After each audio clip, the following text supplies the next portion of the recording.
Assalamualaikum warahmatullahi wabarakatuh. Waalaikumsalam warahmatullahi wabarakatuh. Sebelum kita mulai pemaparan materi HT, salah satu bisa memimpin doanya. Ayo, Pak Singgi atau Bu Nurul. Bapak Ibu, sebelum kita melakukan atau mendengar pemaparan dari Pak Jen, monggo kita menundukkan kepala sejenak agar IHT kali ini berjalan dengan lancar. Monggo dipersilahkan kita kepala sejenak dimulai.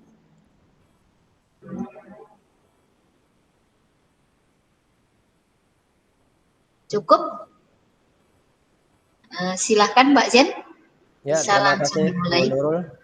Ya, kita akan membahas tentang urgensi literasi digital bagi pendidik.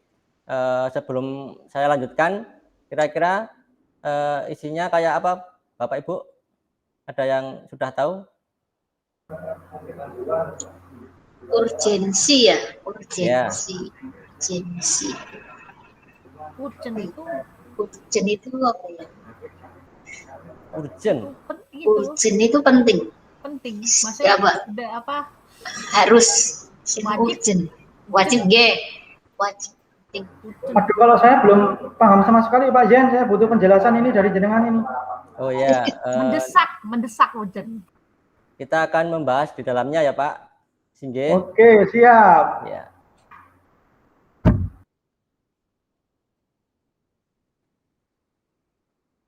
Tujuan dari tadi itu adalah meningkatkan literasi masyarakat pendidikan dalam penggunaan TIK atau digital media baru yang sehat dan produktif untuk meningkatkan kualitas pendidikan. Di ruang lingkup materi, nah, di sini ada yang pertama, definisi literasi digital media baru, pemetaan permasalahan literasi digital di dunia pendidikan, tingkat literasi digital di dunia pendidikan Indonesia dan khususnya di DIY ya, atau di seluruh Indonesia.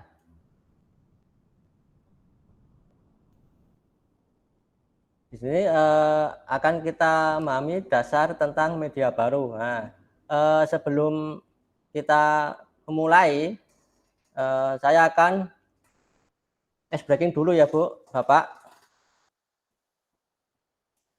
Bapak Ibu. Oke, siap. Saya akan ice breaking dulu sebentar. Ya, biar pemikiran dan badannya sehat, tidak lemah lesu. Kayak saya seperti ini ya, kecapean, sudah muter-muter dari kemarin. Ya, saya mulai. Ini ada tebak kata lucu ya Bu. Ini ada yang pertama itu malam apa yang paling indah Bu? Tuh Bapak. Ya. Malam apa yang paling indah? Malam pertama Pak. Iya.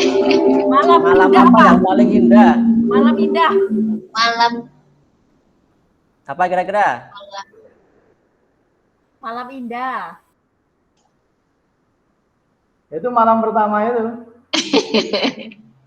Melamar kamu. Iya. Wah, wes. Wah, Pak Jadi pengen melamar siapa ini? Terus kita pergi ke rumahnya Bulia, yaitu ada susu apa yang bikin mules? Sesuatu. Susu basi. Ayo. Sesuatu, Pak. Apa? Oh ya, Susu nenek. Susu apa yang bikin mules? Susu nenek. Ada yang tahu? Jawabannya ada susu low fat. Apa itu Pak? Low fat apa itu Pak Zeni? susu yang sudah kadaluarsa. Bener tadi Subasi. Oh iya, susu basi. Susu lopet. Terus satu lagi, Aduh Pak Zenki. kamu tahu nggak bau apa yang paling so sweet? Apa tadi pertanyaannya? Kamu tahu nggak bau apa yang paling so sweet? So sweet, baunya apa? Mau kamu. Apa? Nggak ada yang tahu. Aduh, apa ya? Bau amis you so muah. Nah, kita aja Bu, litera apa? Es krim, es breaking dari saya. Kita akan melanjutkan ke materinya ya. Itu kita menginjak ke ragam media baru.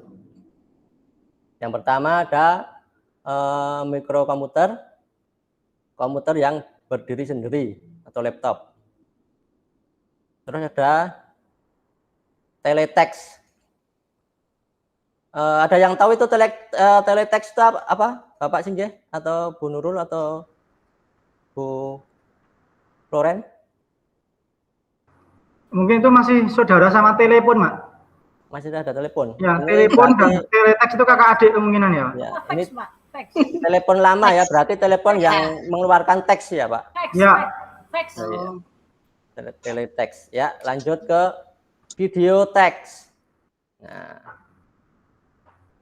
ada komunikasi satelit. Nah, CD-ROM, alat komunikasi jarak jauh, internet atau media online, media sosial seperti Facebook, Twitter, Instagram, Pet, dan lain sebagainya. DSP itu media apa itu, Pak? Dan sebagainya, Pak. Oh, dan sebagainya. Oke, Ya, oke. jadinya lebih nanti kalau saya sebutkan layar saya tidak akan Cukup ya? nampung ya. Iya. Saya sebut DSP saja. Terus ya kita lanjutkan ke pesona media baru bagi anak dan remaja. Ada apa saja? Nah, di sini ada informasinya beragam, mampu memenuhi rasa ingin tahu, menyajikan banyak data dalam berbagai kemasan menarik, menyajikan tautan informasi, mudah diakses, tersedia setiap saat, tidak ada batas ruang dan waktu ya, borderless. Nah, di sini ada sisi negatif dan positif media ya baru dalam pembelajaran. Intinya sudah belum Bapak Ibu? Sudah sementara. Silakan Pak Yen dijabarkan. Kita akan melihat ya isinya yang negatif apa, positif apa.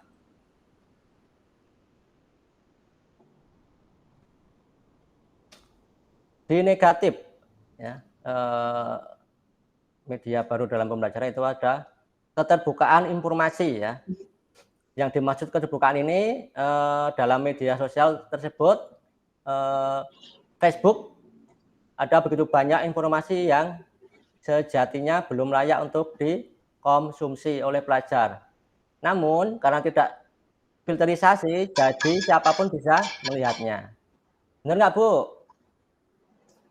Betul, Pak. Sebenarnya sih kalau saya lihat yang ya. keterbukaan informasi itu sebenarnya bagus ya.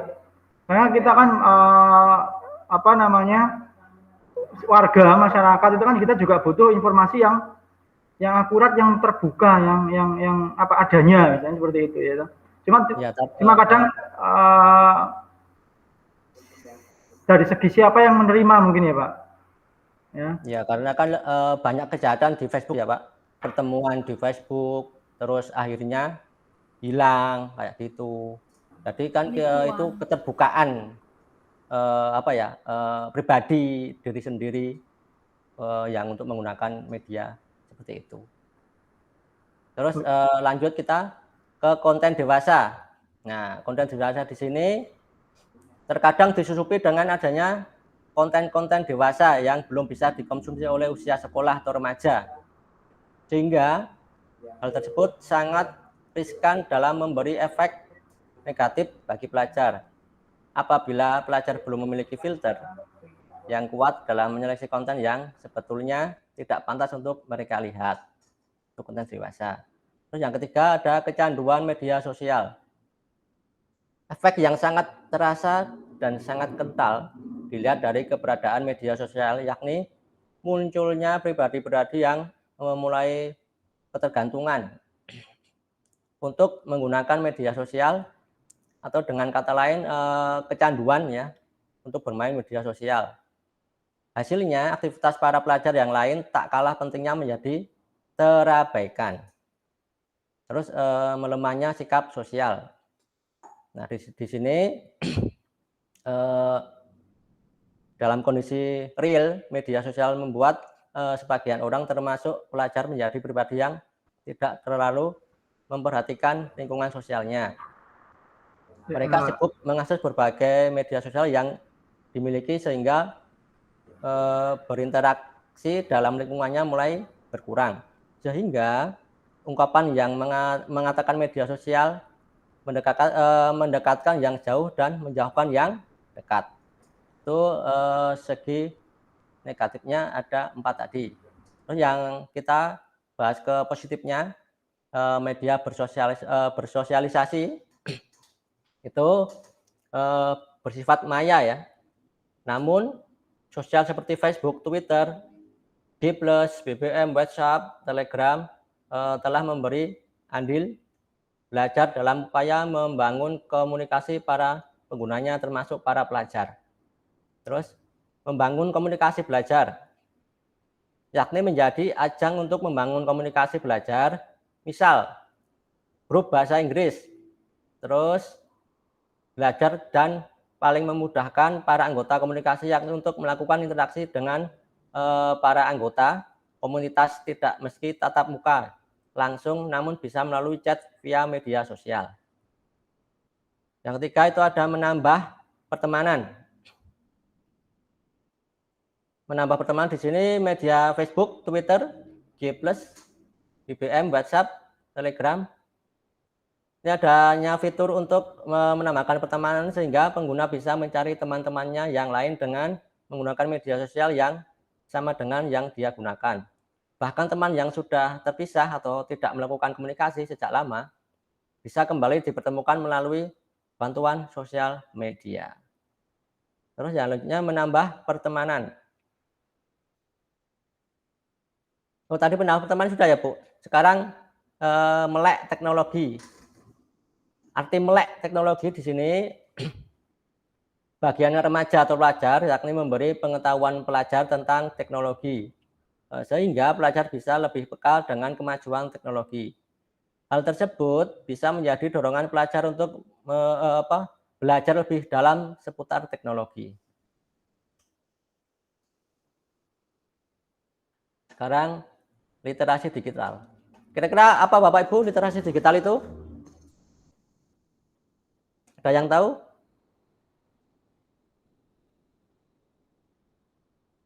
Bapak Ibu? Ya Pak. Ada yang tahu literasi digital? Saya Pak. Ya silakan.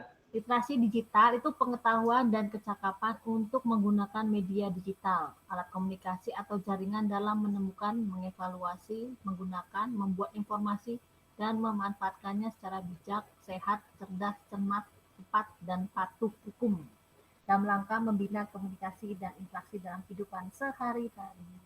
Itu Pak. Ya 100 buat Bu Florence. Ada yang menambahkan yang lain? Pak Singgi atau Bu Lia? Mungkin bagaimana cara kita menggunakan teknologi. Cara menggunakan teknologi. Secara baik, dengan baik. Paling cuma itu. Iya. Ya kita lihat. Literasi digital adalah itu bukan kampanye untuk melihat sisi negatif media baru ya. Terus bukan sikap yang menafikan segi positif media baru. bukan upaya persuasi agar masyarakat menjauhi media baru, bukan gerakan mengorganisasi masyarakat agar memusuhi atau membenci media baru, bukan gerakan untuk melakukan boikot terhadap media baru, melainkan upaya sadar untuk membantu individu semakin selektif dalam mengakses media baru, bisa menganalisis, kritis terhadap isinya, mampu mengevaluasi, memiliki kesanggupan merespon, dan mampu mengoptimalkan pemanfaatan informasi yang diperoleh dari media baru untuk hal-hal yang produktif bagi kedepannya.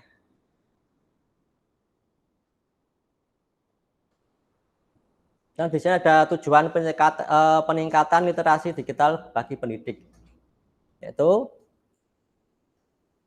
meningkatkan pengetahuan mengenai media, sumber informasi yang berkualitas, meningkatkan kemampuan agar dapat membedakan antara realitas media baru dengan realitas sosial, meningkatkan kemampuan untuk bersikap kritis terhadap media baru dan atau sumber-sumber informasi, meningkatkan kemampuan pendampingan bagi anak didik dalam penggunaan media baru untuk peningkatan kualitas pembelajaran, meningkatkan kemampuan pendidik dalam memanfaatkan media baru untuk kualitas pendidikan yang lebih baik.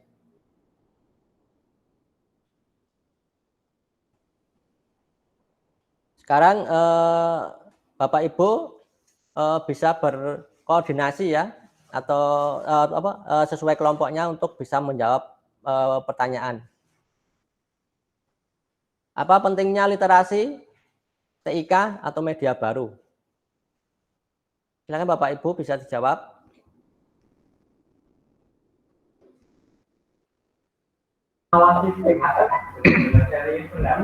Mungkin untuk kegiatan belajar mengajar mungkin Pak. Kegiatan belajar mengajar ya. Kegiatan memperoleh informasi mungkin. Memperoleh informasi. Komunikasi dan sebagainya. Komunikasi antar sesama. Ya. Terus apa lagi Bu? Mau ngajak kita untuk berpikir kritis Pak, kreatif. Ya. Sudah? Atau ada yang mau ditambahkan? Sudah Pak. Sudah cukup ya?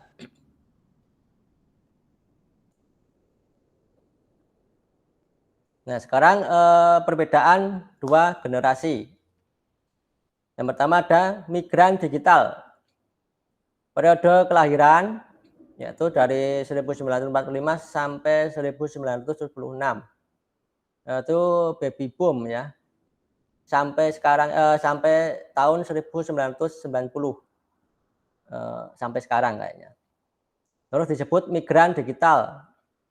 Sering pula disebut sebagai generasi X. Juga generasi digital periode kelahiran generasi 1 di Amerika Serikat tahun 1977, Indonesia itu lagi 1990-an ya. Terus disebut generasi digital, sering pula disebut generasi Z. Sekarang generasi kita adalah di Z atau generasi internet ya, Gen.